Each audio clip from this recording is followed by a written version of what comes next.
For many of us, vacations are off limits right now, and even if we want to get out of town, the options out there are limited with travel restrictions worldwide. But one place that is an option is the land of Aloha. Travel mom herself, Emily Kaufman, is fresh off a trip to the Hawaiian Islands, and she's going to tell us what to expect if you're planning to head out there and catch some waves anytime soon. Hey, Emily, or I should say aloha.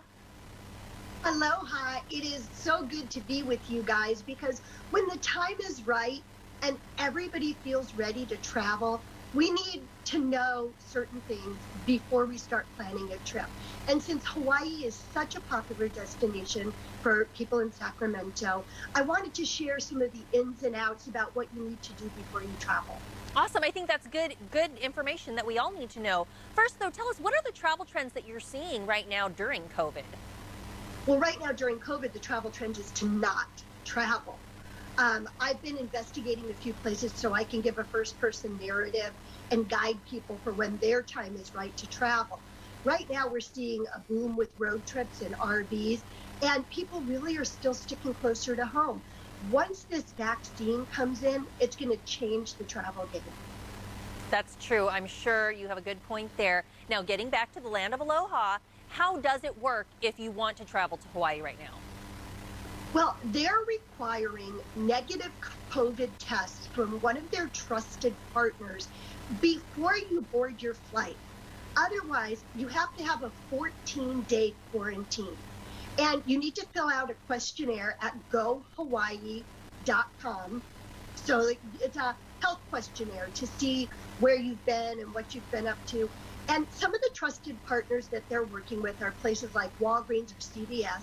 And you have to have that negative COVID test 72 hours before your arrival in Hawaii. Now, I was on the island of Kauai, and Kauai is a fluid, in motion situation. Right now, they are not accepting any visitors without a 14-day quarantine. They simply don't have the infrastructure to support if COVID comes to the islands. So it's out of respect to all of the people in the Hawaiian community, as well as keeping all of the visitors safe. That's a good point. And what about when you get there? You've got your negative test, you make it to the islands. What about those activities? Obviously, we're used to being out and about if you're in Hawaii, luau's, snorkeling, boat rides. I mean, are they being adjusted because of COVID? Everything's being adjusted because of COVID with limited numbers of participants, as well as social distancing and masks required everywhere. One of the things that you get is a QR code once you are entered into the system at gohawaii.com. And you must present that negative test in order to rent a car. I did a sailing with Blue Dolphin Charters up to see the Nepali coast. We had to show our negative test before we boarded the boat, and masks were required on the boat.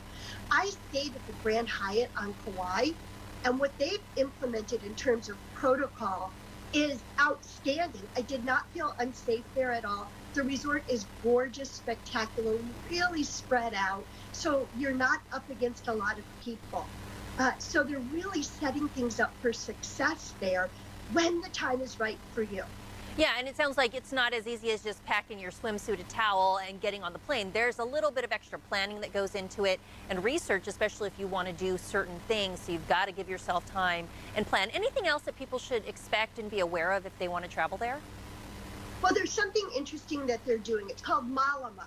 I might be pronouncing that wrong, but it's the act of giving back to the earth, ourselves, and each other. And several top resorts and the Hawaii Visitor and Convention Bureau have teamed up to create an opportunity where you can have a free hotel stay if you do a community service act. Oh, wow. One of your structured things, whether it's planting trees or cleaning the beach or making blankets for the elders. It's really important to be mindful and to give back. And speaking of giving back, one of the ways I give back is I give trips away. I'm actually giving away a trip to the Grand Hyatt on Kauai right now with a sailing on the Blue Dolphin Charter I mentioned. Oh, wow. As well as a Kauai rum safari. I want to make sure everybody knows I'm not encouraging you to go right now. I'm saying when you're ready and the time is right, Hawaii will be waiting with lots of aloha. Have the prices been affected at all? I mean, I'm seeing cheap airfare, really incentive to fly, but what about when you get there? I mean, have the prices been adjusted to compensate for some of the extra safety guidelines and things like that? The prices have not increased. They've held their own pretty much. Remember, Hawaii is an economy that is dependent on tourism.